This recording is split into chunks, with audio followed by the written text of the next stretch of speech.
They gave me a surprise vacation. Mom, you deserve a break. I canceled last minute and found them cracking my safe. I had always believed that silence was the truest sound of a home. After my husband Richard died, that silence became my only company. The soft creak of old wood, the hum of the refrigerator, the rhythmic ticking of the clock he'd repaired a dozen times. But that afternoon, my house wasn't silent. It was filled with the kind of laughter that sounds practiced, polished, and wrong. Robert and Patty were sitting on my couch, their smiles stretched too wide, their eyes darting around the room like thieves pretending to be decorators. "Mom, you need a break," Robert said, his tone that fake sweet one people use right before they take something from you. "This house is too big for you. You shouldn't be alone here all day, surrounded by ghosts and dusty memories." Patty leaned forward, crossing one leg over the other. She always wore perfume that smelled like sugar and steel. "We already planned it, Mom," she said brightly. "A surprise vacation, Palm Springs, spa treatments, massages, a beautiful hotel with a pool. You deserve it. You need to let go of this old place for a bit. You've earned it." Her words rolled off her tongue like honey poured over poison. I watched the way her fingers tapped against her knee, impatient, rhythmic, rehearsed. Robert's eyes avoided mine, flicking instead to the family portrait on the mantel, the one where he still looked at me like I was his safe place, not his burden. It's strange how quickly love can sound like dismissal when it's wrapped in pity. They told me the trip was their gift, that I wouldn't need to worry about anything. "We'll take care of the house, pay the bills while you're away," Robert said. He was careful with that phrasing, too careful. And then came the moment I had been waiting for, the real reason behind all that fake enthusiasm. "Actually, Mom," he added, clearing his throat, "we just need you to sign this small paper. It's just a temporary power of attorney, nothing serious, so we can handle the utilities and mail while you're gone, purely convenience." He slid the folder toward me like a man sliding a loaded gun across the table. I didn't touch it. Not immediately. My fingers hovered over the pen, but I could hear Richard's voice in my head, clear as if he were standing behind me. "Don't ever sign anything when they smile too much, Rosie." Robert and Patty watched me, waiting. The air between us felt heavy, thick with something unspoken. Their smiles didn't waver, but their eyes, those eyes told a different story. I looked down at the paper, then back up at them. "And why?" I asked, my tone light but sharp enough to cut glass. "Do you need legal authority to water the plants and check my mail?" Patty's smile flickered for a split second before she recovered. "Oh, come on, Mom. You're being paranoid. It's just standard paperwork. Everyone does this when they travel." I'd spent 40 years as an office accountant. I knew standard paperwork, and I knew when someone was lying. But I also knew how to play along. I set the pen down and smiled. "You're right, dear. Maybe I am being paranoid. Leave it here. I'll look it over after lunch." They exchanged a quick look, a tiny flash of frustration before the performance resumed. I pretended not to notice. If you feel justice deserves celebration, smash that hype button. Let us keep stories like this alive, echoing far, far away. Your support helps us bring understanding and love to those who deserve it. Thank you so much. Keep listening. We had lunch together, though I couldn't taste anything. Patty talked about some influencer she followed who manifested abundance. Robert nodded along, pretending he cared.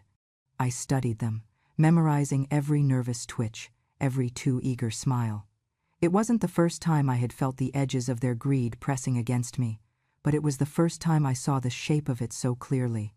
After lunch, Robert stood and stretched, like a man satisfied with his day's work. "We'll stop by tomorrow morning to help you pack," he said. "Your flight's early. Everything's arranged." Patty kissed my cheek. "You'll love it, Mom. The desert sunsets are magical. Just don't worry about anything here."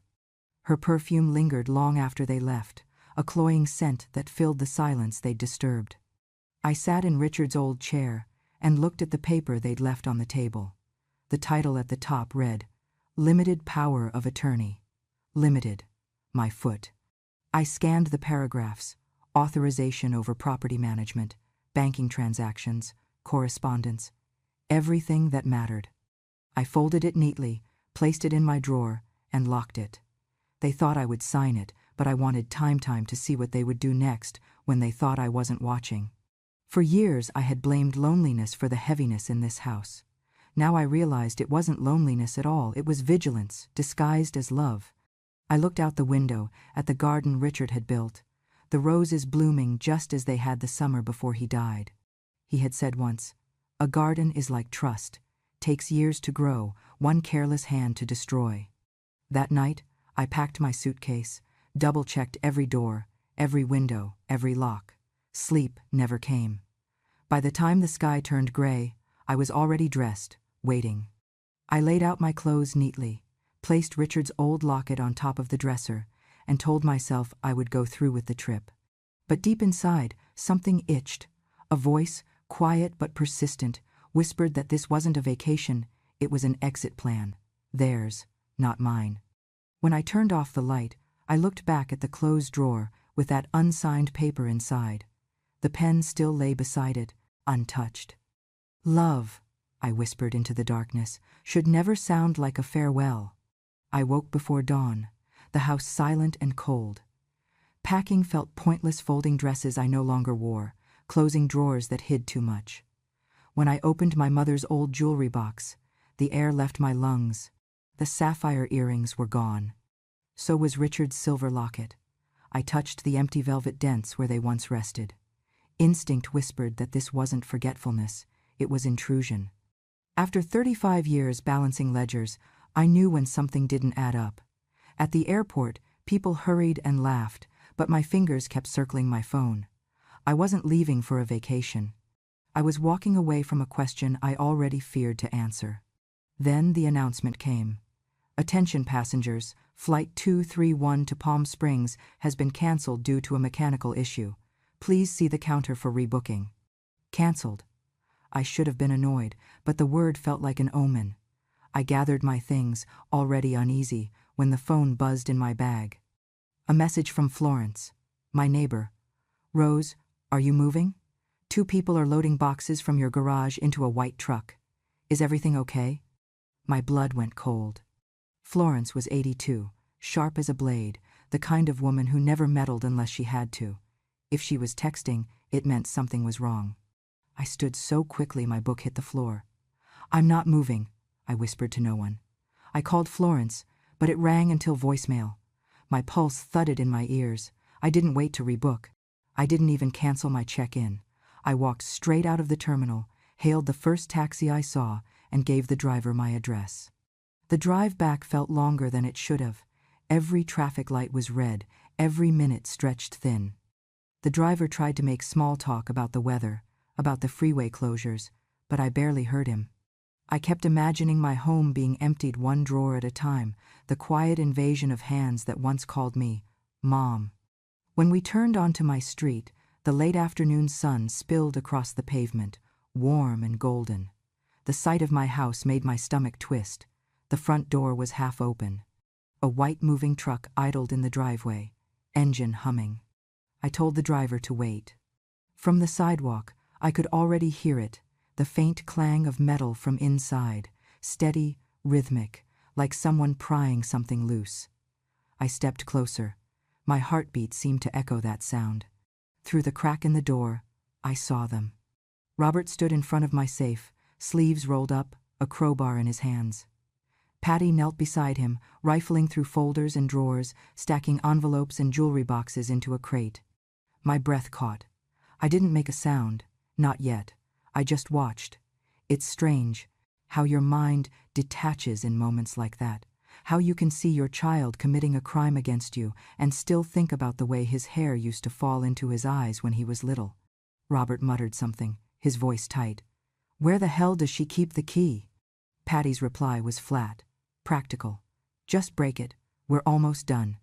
That was when something inside me snapped, not in panic, but in precision. I pushed the door open fully. The hinges creaked, loud as thunder in the quiet. Robert froze mid-motion. The crowbar hung limp in his hand.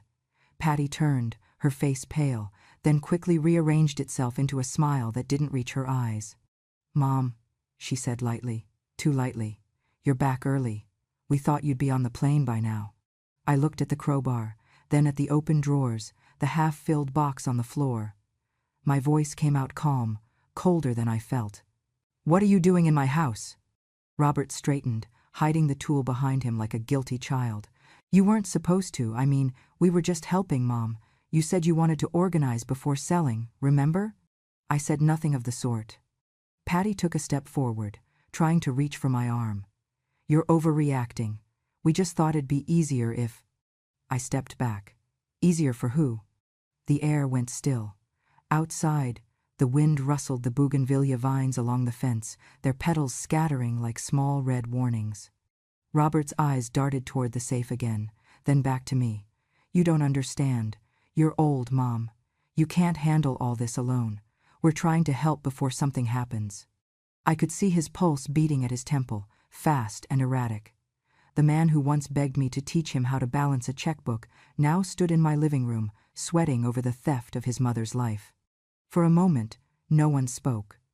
Then I took one slow breath and said quietly, You're not helping me. You're erasing me. Patty's mouth opened, ready with another lie, but I was already walking toward the phone on the counter. My voice didn't tremble when I said, Get out of my house. The sound of that crowbar dropping onto the tile was louder than I expected. In the fading light, I saw their faces clearly for the first time, not my family, not anymore, but strangers wearing the memories of people I used to love. Robert's face went pale, his mouth opening and closing like a fish gasping for air. Mom, you weren't supposed to be here yet, he stammered. We were just cleaning up a few things for you before your trip. Cleaning up, I repeated, stepping farther inside. The air smelled like dust and metal. The moving truck outside hummed quietly, its back door wide open. From where I stood, I could see boxes already stacked inside my boxes. I caught the gleam of my dining chairs, the ones Richard and I had bought for our 10th anniversary, and the faded blue toy car Robert used to play with when he was 6. Patty straightened, brushing her hands on her jeans. Her tone was smooth, almost bored. You shouldn't get upset, Mom. We're just helping you downsize. You don't need all this anymore. You're almost 70. What's the point of hoarding things that'll just collect dust? I looked past her at the safe, its door hanging open, papers scattered across the floor, bank statements, property deeds, Richard's will, every document that anchored my life. The sight hit harder than any slap could have. Put everything back, I said. Patty gave a small laugh, the sound brittle and sharp. Put it back? Don't be ridiculous. You've had these things locked away for years. Money, property, jewelry. What good are they doing for you? You live alone. You never go anywhere. This, she gestured around the room, could actually make someone's life better. Someone? I asked quietly. You mean yours? Robert finally found his voice, defensive and shaky. You think I want this, Mom? You think I want to be here breaking into your house? You left us no choice. You've been sitting on all this money while we're drowning in debt. We can't pay rent. Patty's car got repossessed last month, and you just sit here surrounded by stuff. I took one slow breath. Robert, this house is mine. I bought it with your father, with our work and sacrifice. You didn't pay a single dollar toward it. He flinched. We helped you, though. We sent you money last year when you said your roof needed fixing. I never asked for it, I said. And you didn't send money. You loaned it to me and made sure to remind me of it every Thanksgiving. His jaw tightened. You're twisting things. You're always twisting things to make yourself the victim. Patty snorted. Honestly, Robert, don't bother explaining. She doesn't get it. She never did. She's always acted like some martyr, sitting here with her old photos and her perfect little house while the rest of us struggle to survive. Maybe it's time she learned what struggle feels like. Her words cut through me like a blade. I stared at her. At this woman who had called me Mom for 10 years, who'd smiled in my kitchen and hugged me on holidays, now speaking as if I were an obstacle, not family. I turned to Robert. Is that what you think too? That I deserve this? He looked away, his hands trembling. You don't understand, Mom. We needed a break. We thought maybe if we sold a few things. A few things? I pointed toward the truck. That's half my house. My life. Your father's memories. You were going to sell it all while I was gone? Robert ran a hand through his hair, pacing. You weren't supposed to find out. I mean, you were supposed to be in Palm Springs by now. I almost laughed at the absurdity of it, but my throat closed around the sound. So this was your plan all along. Send me away, rob me blind, and hope I'd be too confused to notice when I came back. Patty crossed her arms, unbothered. We weren't robbing you. We were redistributing resources. Redistributing? I said, my voice cracking for the first time. You're talking about my husband's locket, my mother's ring, the deeds to this house. That's not redistribution, Patty. That's theft. She shrugged. Call it whatever you want. You're old, Rosemary. You can't even keep track of your own things. You should be thanking us for handling it for you. For a moment, everything around me blurred: the truck, the scattered papers, the sound of my heart pounding in my ears. I looked at my son, really looked at him, and I didn't see the boy who used to bring me dandelions from the yard, or the teenager who called home from college just to say goodnight. I saw a stranger, his face carved by resentment and greed. Filialness, I whispered, the word foreign and bitter on my tongue. Is this your version of love, Robert? He met my gaze with anger instead of shame. Love doesn't pay bills. You think keeping all this means anything? Dad's gone. You're wasting what could actually help us. I felt something in me harden, a final wall locking into place. Your father worked his whole life so I'd never have to beg anyone for help, least of all from you. Robert's voice rose. You're living off everything he built. Off me too. You think your little pension covers this place? You've been living on borrowed time, Mom. This house, this money, it's a burden. For you and for us. I stared at him, trying to find even a flicker of remorse. There was none. Just fury, humiliation, and fear tangled together. Outside, the sky had turned a strange gold, the kind that burns before nightfall. In that light, the boy I once knew vanished completely, replaced by a man who would sell his mother's memories for a few months' rent. You're right about one thing, I said finally. This house is a burden, because I raised someone who would rather steal from me than ask for help. He opened his mouth, but I didn't let him speak. Get out, both of you, before I stop thinking like a mother and start thinking like someone you shouldn't have crossed. Patty rolled her eyes, muttering something about dramatic old women, but Robert hesitated. For a brief moment, I saw the boy again, the one who used to run to me after nightmares, but then it was gone. As they walked out toward the truck, I stood frozen in the doorway, my hand on the frame for balance. There are moments when your heart breaks so completely you stop feeling pain at all. I wasn't watching thieves empty my house. I was watching my son steal the last good piece of himself. The sound of Florence's cane on the porch broke the standoff like a gunshot. Rose? She called, voice quavering but sharp. I saw the truck. What's going on here? Robert spun around, face tightening. Patty froze mid-step, the color draining from her face before she plastered on another fake smile. Florence, she chirped. We were just helping Mom pack for her trip. You know how she is always overpacking, always worrying. Florence's eyes narrowed. For a woman pushing 80, she still carried herself like a schoolteacher, catching children in a lie. She looked at me, not them. Is that true, Rose? I forced a small smile. Everything's fine, Florence. They're just tidying up.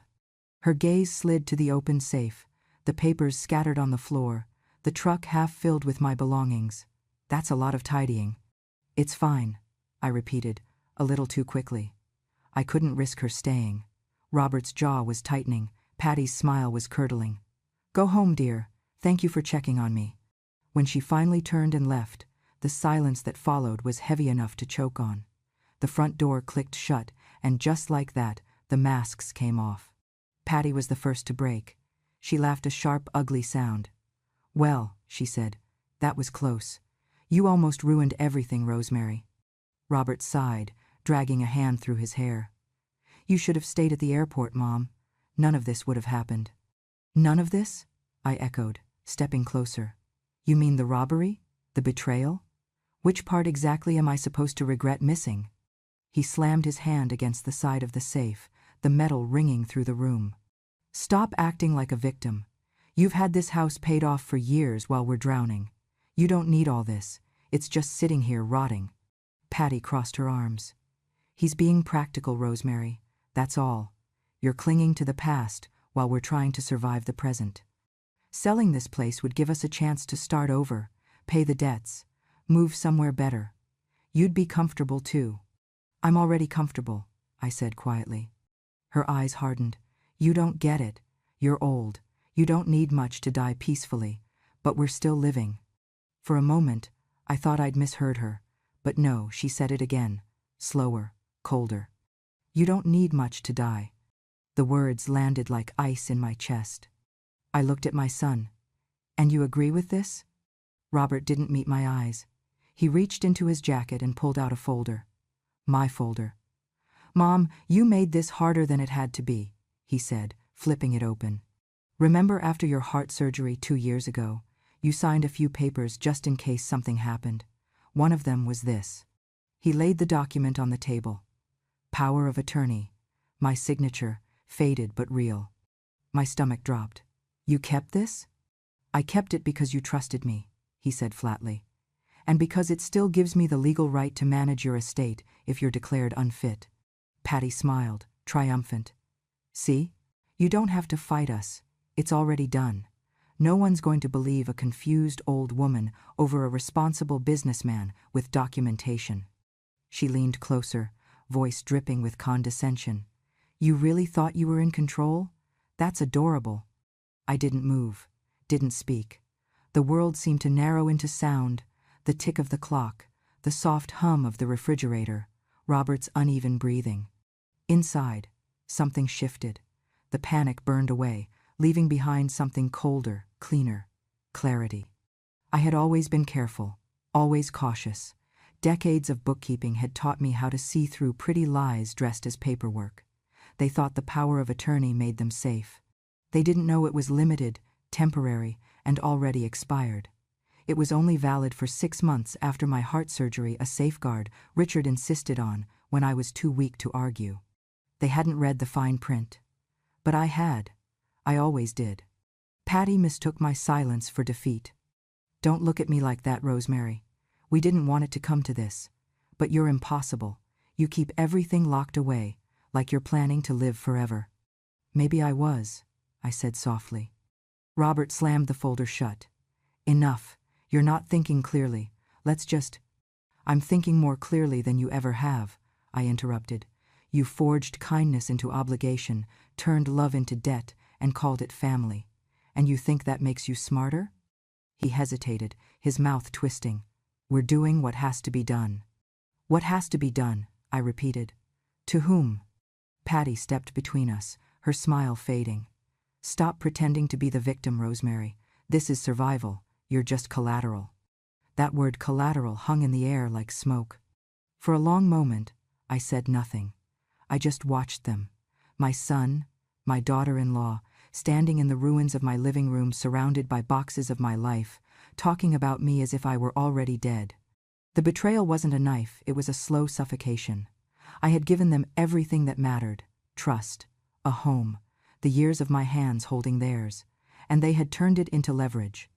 Patty broke the silence. You should rest, Rosemary. It's been a long day. We'll handle everything now. She turned away as if the matter were settled, as if my consent no longer mattered. Robert looked back once, guilt flickering across his face before greed swallowed it whole. You'll see, he murmured. It's for the best. When the door closed behind them, I just stood in the empty house, staring at the paper they'd waved like a weapon. 35 years of signatures and contracts had taught me one thing.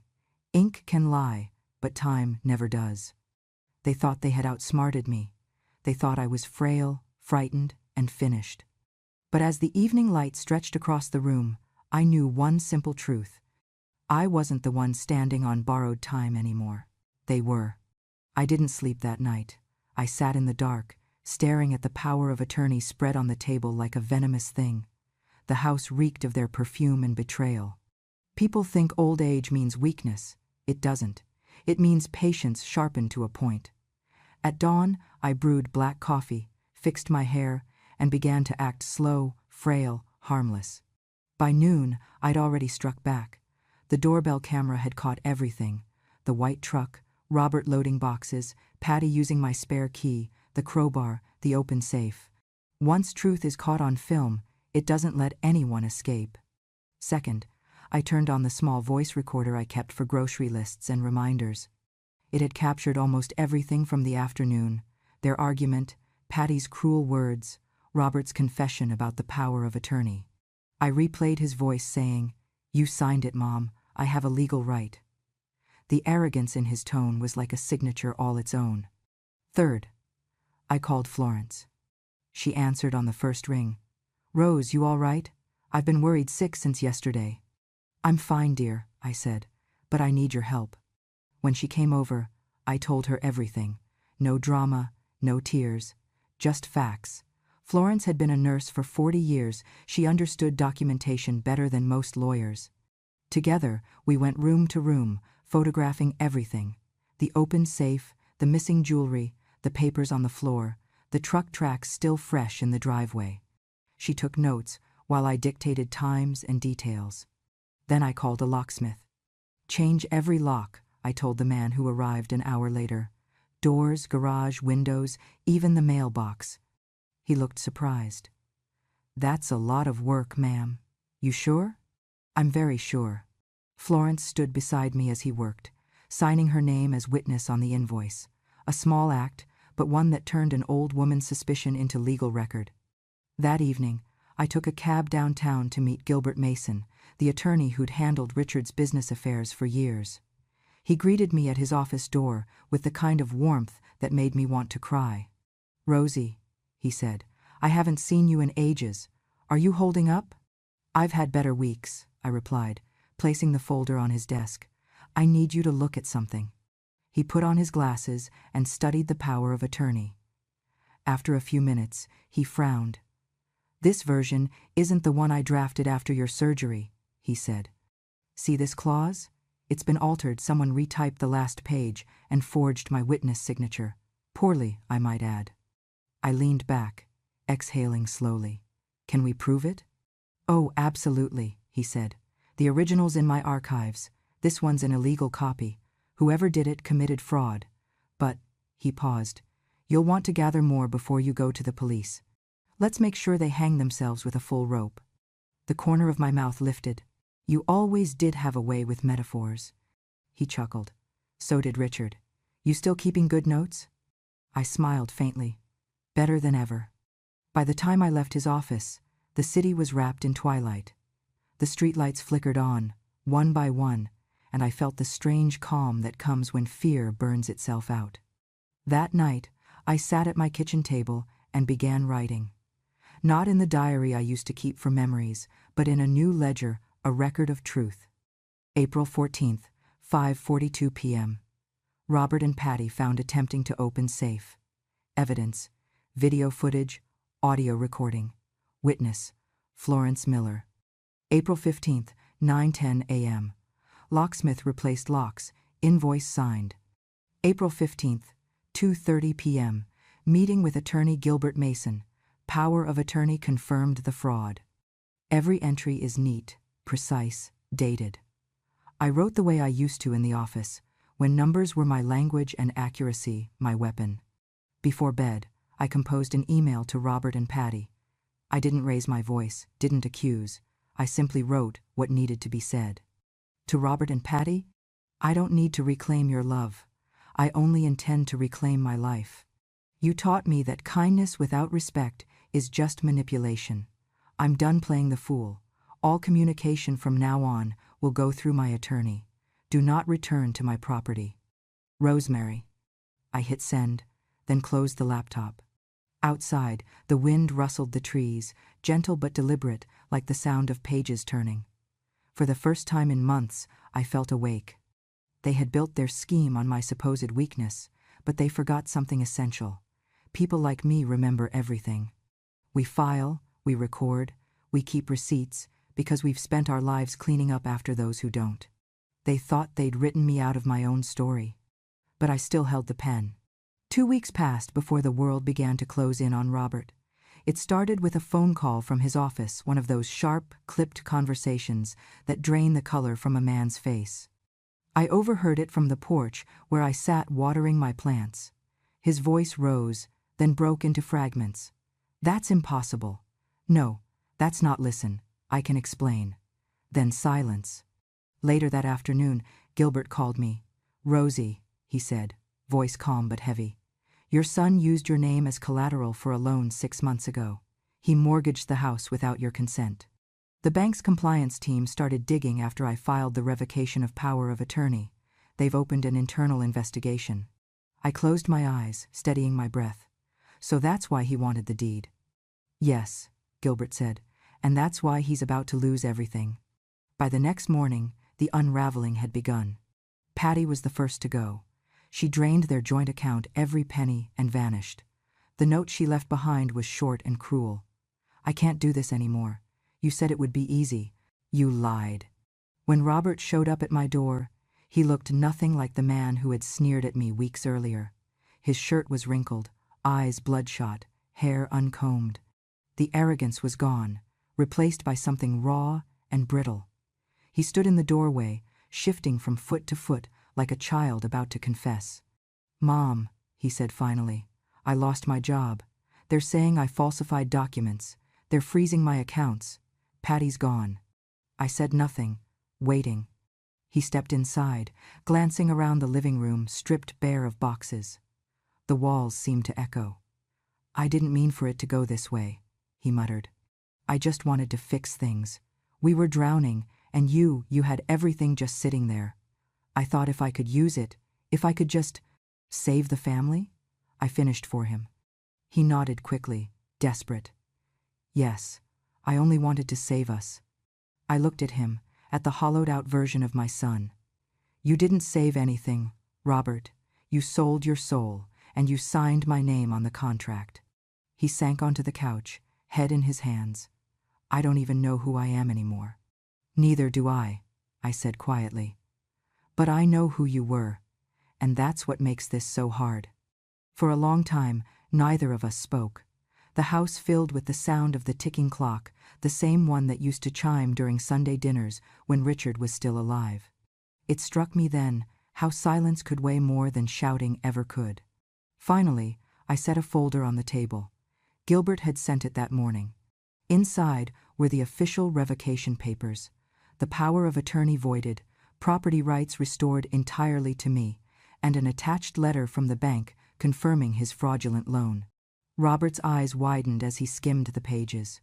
"You did this," he said. "You turned them against me." "No," I said. "You did that yourself.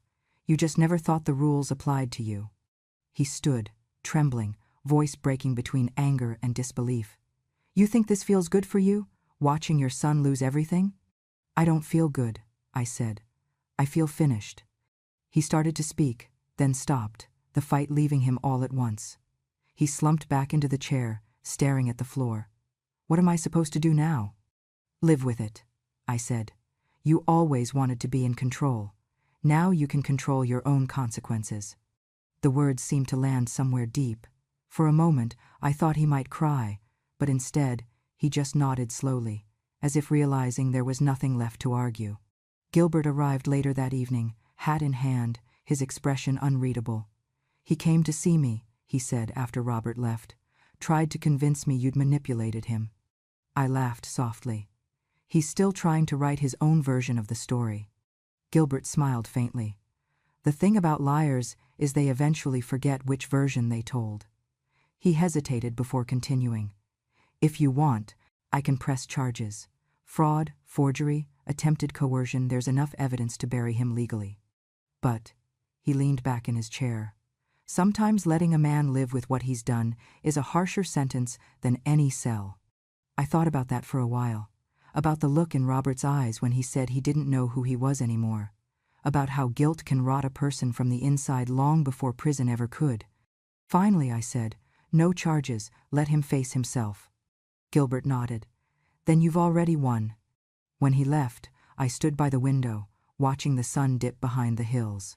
The street was quiet, bathed in the same golden light that had once shone through on the day I caught them at the safe. Only now, it didn't sting. It felt clean, like the world had taken a deep breath.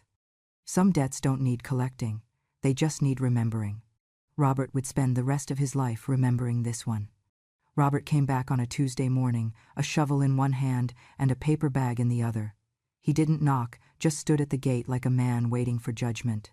His voice was rough when he finally spoke. "I'm not here to talk, Mom. I just want to fix the yard." The grass had grown wild after months of neglect. The rose bushes Richard planted years ago had withered to dry stalks. I watched him from the porch as he started clearing weeds, sweat darkening his shirt. Every few minutes, a car slowed on the street, the neighbors pretending not to stare. By noon, the whispers had already begun. "Is that her son? The one who tried to take her house? Guess he's doing yard work to earn redemption." Let them talk. Words are cheap, labor is not. When he came inside for water, I didn't offer a chair. He stood by the doorway, silent, until he said quietly, "I'm not asking you to forgive me. I just need to do something right." I handed him a glass. "Then stop talking and do it." For days, he worked without complaint. He fixed the broken fence, scrubbed the porch steps, painted the shed. I didn't thank him, and he didn't expect it. He came early, left before sunset, sometimes leaving tools in neat rows like a man rebuilding a piece of himself. One afternoon, Florence stopped by with her dog. She leaned close, whispering, "Never thought I'd see him with a rake instead of a lawyer." I smiled faintly. Consequences come in all uniforms. Over time, the yard began to look like itself again, tidy, deliberate, alive. I started leaving a thermos of iced tea on the porch table. He never drank it while I watched, but it was always empty by the time he left. Weeks passed before I allowed him back inside the house. He hesitated at the doorway, as if stepping into sacred ground. "You can take your shoes off," I said, "but don't expect dinner." He nodded. "I wouldn't dream of it." Still, by the end of the week, he was helping me fix the leaky sink, changing light bulbs, mending the screen door. One evening, when the work was done, I poured 2 cups of tea and set one across from me at the table. He stared at it for a long time before sitting down. We didn't talk about the past, not at first. We talked about practical things, the weather, the price of gas, the tomatoes I planned to plant. It felt almost normal, almost.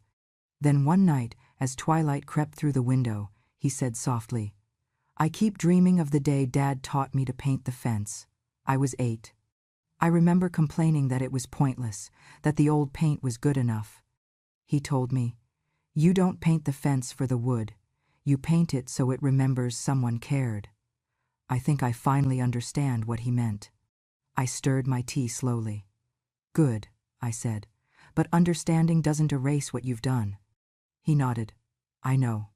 We sat in silence, the kind that hums between 2 people rebuilding something fragile. The clock ticked on the wall. Outside, the wind brushed through the garden he'd been tending. For the first time in years, the air inside the house felt breathable. Still, forgiveness is not a door you can walk through just because you're tired of knocking.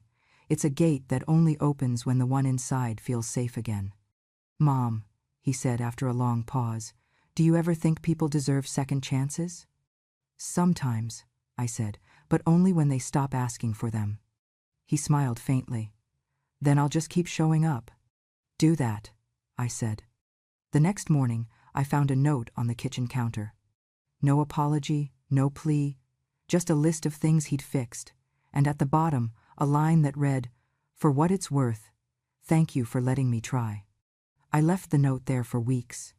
Some mornings, when the light hit it just right, I could almost see the boy he used to be, the one who ran through the yard barefoot, chasing after Richard with a paintbrush too big for his hands. Maybe redemption isn't about being forgiven. Maybe it's about being useful again, even in small ways. A month later, the neighbors stopped whispering. Florence started bringing him lemonade.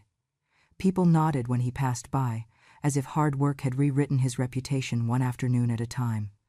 That night, as we finished fixing the last hinge on the shed, he said quietly, "I know this doesn't make it right." "It doesn't," I agreed. but it makes it less wrong." He smiled, tired but sincere. "That's enough for me." I looked at him, the man who had stolen from me, betrayed me, and now knelt in my dirt, rebuilding what he once tried to erase. The ache in my chest was still there, but it no longer burned. "Robert," I said, "your father once told me forgiveness is like pruning. You cut the dead branches, but you don't throw away the tree. You wait to see if it grows again." He met my eyes. "Do you think I will?" "I don't know," I said honestly, "but I'm willing to watch." And that was the truest thing I'd said in years. A year later, the house no longer looked like a battlefield. The walls were a soft cream again, the color Richard had once called honest sunlight. The front garden, his garden, was alive with color, lavender, marigolds, and the white roses he'd planted for our anniversary. I'd spent months restoring it, but truth be told, it restored me first. Robert still came by every Saturday. He parked at the curb, never in the driveway, as if too respectful or too guilty to cross that invisible line without permission. He brought groceries sometimes, or tools, or just himself with calloused hands and quieter eyes. He was thinner, humbler, the kind of man who looked like he'd learned the taste of silence. Patty was gone. Completely. No letters, no calls, no trace online. Florence once joked she'd probably fled to Arizona to start stealing from another family, but I didn't laugh. Some disappearances don't deserve jokes. They deserve forgetfulness. Robert had found steady work at a repair shop. Modest, tiring, but honest. He paid small amounts each month toward the restitution agreement, cash, never excuses. He refused to call it repayment. "It's not about the money, Mom," he'd said once, placing the envelope on the table. "It's about returning something to gravity." I didn't answer. I just nodded. In early spring, Gilbert sent me a thick envelope with his familiar signature in blue ink. Inside was a single-page letter. "This is to certify that the property at 2180 Oakwood Avenue is now and permanently registered under the sole ownership of Mrs. Rosemary Baker." I held the paper against my chest for a long while. The house that had been nearly stolen, the life that had almost been rewritten, was now truly mine again. No loopholes, no signatures but my own. Florence came by that afternoon with a small box wrapped in tissue paper. "Before you open it," she said, "promise me you won't cry. I'm too old to handle sentimental puddles." Inside was a locket, silver, simple, and heavier than it looked. On one side was a photo of Richard, his soft smile frozen in time. On the other, a picture of Robert as a boy, maybe 7 or 8, with grass stains on his cheeks. Between them, she'd added a small photo of me, taken last month when we had tea on the porch. 3 faces, past and present, locked together. On the back was an engraving, "New lock, new life." For a moment, I couldn't speak. I just held it, the metal warm from my hands. Florence patted my shoulder. "The old locket was stolen," she said. "This one was chosen." That night, I sat at my desk and opened my journal, the one where I'd written every ugly truth, every line of betrayal and recovery. The pages were filled with ink and pain, but also something else, evidence of survival. I wrote my final entry. They gave me a vacation to escape my life. I canceled it and found my freedom instead. The next morning, I installed a new safe in my bedroom, not as large as the old one, but sturdy and fireproof. When the locksmith finished, he handed me the keys and said, "Ma'am, this one's solid.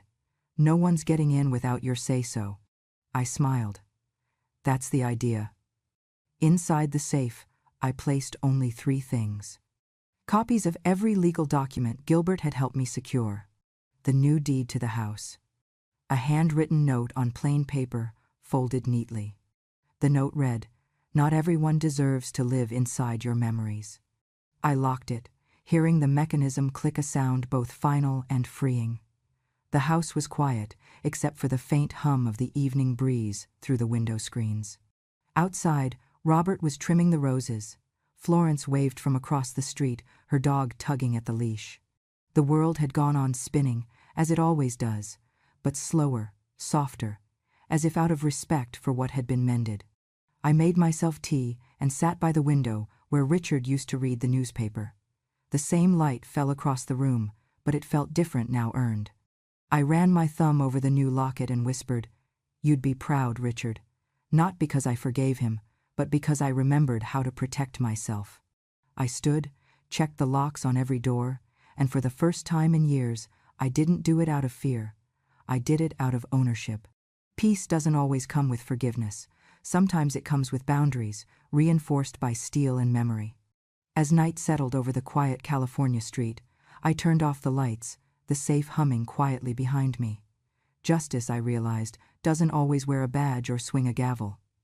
Sometimes, it sounds like a lock clicking shut in the hands of a woman who finally learned when to close the door. And that's how it happened the day they sent me on a vacation and I came home to find the truth instead. I didn't need palm trees or hotel beds to find peace. I found it right here, inside the same four walls they tried to take from me. If my story reached something inside you, if you believe justice can be quiet, strong, and patient, then stay with me. Subscribe to Grandma True Stories, where every week I share what life teaches when the world thinks you're too old to learn. Stories of betrayal, courage, memory, and the kind of strength that only comes with time. Because sometimes the softest voices tell the loudest truths. Thank you for listening, and remember, wisdom doesn't shout, it remembers.